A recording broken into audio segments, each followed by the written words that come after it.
everybody. Welcome to A Quickie with Miss B. I'm glad you're back to join us for yet another week of punishment. They're going, I don't know why I keep showing up. I don't know why I keep showing up. I think it's friends. I think it's a requirement for work. I think they make me show up. Yeah. So, anyways, this week we're going to talk about drunken stories. Yeah. Everybody's laughing because, all of a sudden it just clicked in their brain like, oh, I got a few. Oh, yeah. But I'll bet you have none. Well, today we're going to talk about wrong house. Is it going to be, did you go to the wrong house or did you know somebody who knows somebody who went to the receiving end of it? Oh, okay, that's fair. All right, that's fair. All right. Because I went to the wrong house. I don't know if I might have told the story, but I don't care. I'll tell it again. But yeah, it was not a good moment for me. Yep, not a good moment. I was being responsible. See what you get for being responsible? Yeah, see, I was responsible and adult-like, and I wound up in a childlike situation. Yep. So would you care to go first? Okay, I'll show you. I'll show you. I won't won't show you. Whoa. Back up there, princess. What are you showing everybody? I'm going to show you how to drink. It'll only take, I don't know, X number of shots. No. She's like, I got this bottle right here, and, well, it's gone now. In about 3 minutes, we're going to have a hell of a time. I'll tell you my story. I might have mentioned this previously, but I don't think I told the whole entire story. So there was a next door neighbor that, when we first moved in, got to meet him. He came and introduced himself and stuff. And so it was kind of nice because, it's nice to know your neighbors. So one particular night, Eric and I are sitting down, we're watching a movie, and I can hear this noise, and I'm not sure exactly where it's coming from. So I'm listening again, and I tell him turn down the volume on the TV, and I'm listening, and I'm like, did you hear that noise? And he's like, yeah. I said, I think it's coming from the basement. Well, initially I thought somebody's trying to, crawl through one of our basement windows, because that's where my mind went. So all of a sudden we realized that it's the door. Somebody's messing with our basement door. And I thought, well, this is kind of weird. Here it is, 10:30 at night, 11 o'clock, and somebody's messing with our door. So I said to Eric, I'm like, can you go check the door? And he's like, yeah, okay, I'll go check the door. So he goes and he checks the door, and he looks out the door window, and he says to me, you're not going to believe it. It's our neighbor. And I said, oh, really? Yep. And so Eric opened up the door, and he said, well, so-and-so, what are you doing here? And my neighbor goes, what the F are you doing in my house?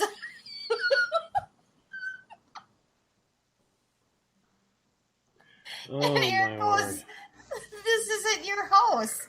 And by this point in time, I had come, to the door to see what the commotion was. And he looks and he goes, what are you doing here in my house? And I said, this isn't your house. The hell it isn't, he says. And he was very adamant that we were in his house and that we needed to leave. I'm going to call the cops. These people bought a house near me and they're living in it. This went on for a couple of minutes, and finally Eric said, peek your head in, because the side door has got the landing and then your stairs that go down to the basement. That's just how the majority of these houses are built, with the similar floor plan. So our neighbor peeks his head into the door and he goes, this isn't my effing house. Surprise. Newsflash. That was that stuff we were saying about, no, it's not your house. That's why we were saying it, because it's not your house. Yeah, he goes, that doesn't even look anything like my basement. And we're like, well, no, because it's not your basement. It's our basement. And he goes, great. I don't know how I'm going to get home. He lives next door. You could actually go over there. That's what we said. And he's like, over where? Finally, Eric is just like, let me walk you to your house. Boy, he must have had a heck of a party. He did. So Eric ended up walking over to his house, and then the funny thing was, because I wasn't there to witness that part of it, but Eric said that he opened up his side door and looked down his basement stairs to make sure that that was, in fact, his basement and his house before he went in. Wait a minute, there's pantyhose in the bathroom. This isn't my house.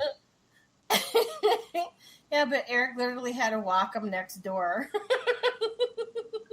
because he didn't know where he was. Good times. Good times. Like, it confused me. It's like, how can you realize that it's you recognize me and Eric, but you have no idea where you are? It's drunk, Christine. Stop trying to reason with it. It's drunk. I've been there. I don't want anybody to try to reason with me. There is no reason. I'm drunk. Let's just agree. Look, John, you're drunk. Yes. I'm going to agree on that point. Other than that, we're not going to agree. I just thought it was funny because I would think if you're that. I mean, he was pretty trashed. I'm even surprised that he remembered who we are, because I would have thought we were going to get the, who the hell are you and what are you doing in my house? Why are you here? Well, if you stop and think about it, you know it's because you live next door. Think about it. Think about it. Turn around. Yeah. Think about it some more. See that Yep. door? That's your door. There you go. Lock on. Tractor beam pulling you in, pal. And on that note, I'm going to go get a cocktail.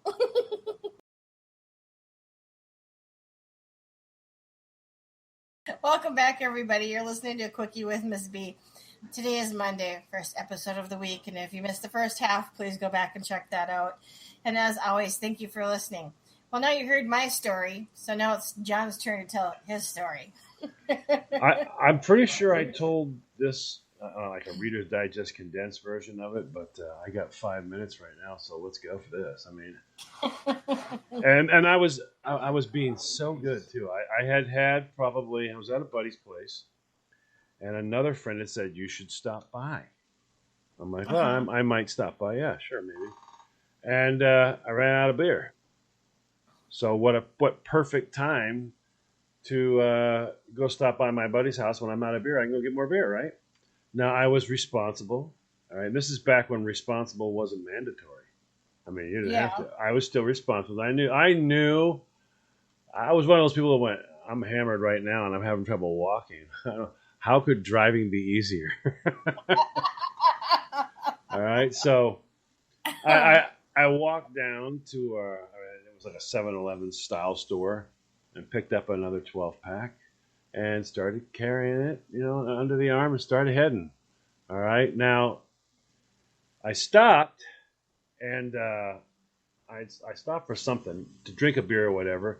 And apparently I have a tendency, as you can see from all these glasses that are here all over, I have a tendency to set glasses down. So I'll set them down because I don't need them to look right here, but I need them to look far away. And there was nothing far away I wanted to see, so I set them down. And there was a can or so. I drank a couple beers, set it down, and then took off. Now I can't see though.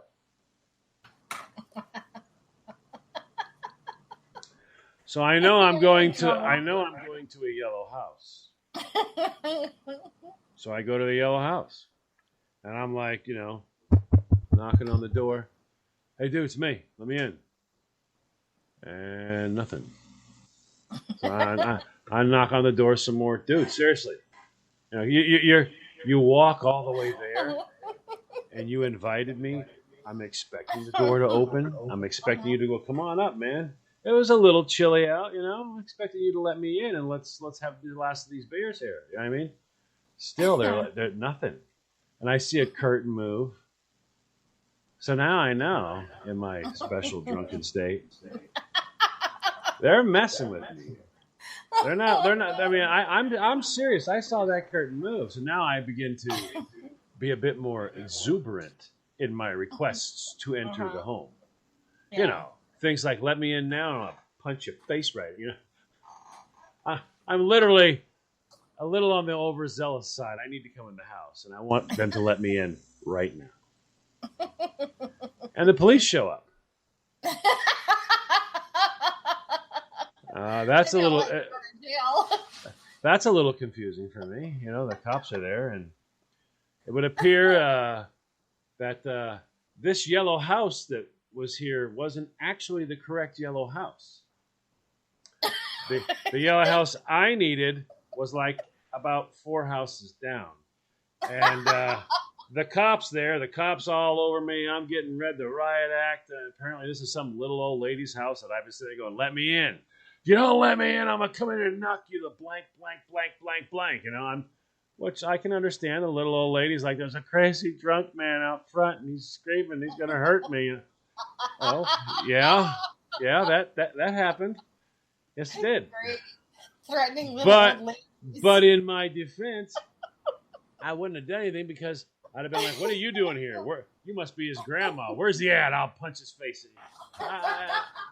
I would never have believed that I had got the wrong house. But as I was getting ready to apparently go to jail, these dummies come. They've been watching me with the cop. They come down. This is back in the old days when you could still straighten things out, And it got all straightened out. They're like, "Yeah, he was coming to see us." I'm like, "What in the world's going?" Then that's when the whole "wrong house, dude. We told you, blah blah blah. You said yellow house. This is a yellow house. Where are your glasses at?" I'm like, "Oh, my glasses. Oh, what? Oh man, now I have to go back and get my glasses. I don't know where I put those at." And oh man, I set them on the beer can. You set them on the beer can. That's great. So somewhere between here and there is a beer can and my glasses are on. Apparently, we found them. Apparently, but I mean, yeah, I almost went to jail because of that one. Yeah, and it wasn't like I was a bad person doing anything wrong. I just was, a little on the overzealous side. And well, I didn't have the S in my mind. I had he, but it ended up being she wouldn't open the door. And it was a little on the frustrating side for me, so I made sure that who I thought was he, which ended up being she, was well versed in how upset I was. And the things that could happen as a result of this being upset, function that my body was going through right now as I'm sitting here holding this beer that you asked me to bring over. And you won't open the door, so bad things can happen. Apparently, that's not considered a good pastime in Topeka, Kansas. They don't take kindly to little drunk boys who stand out there and scream at little old ladies in the middle of the night. Everybody's stuck up.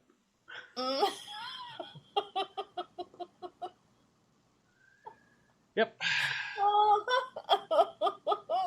And on that note, let's go to the beer store.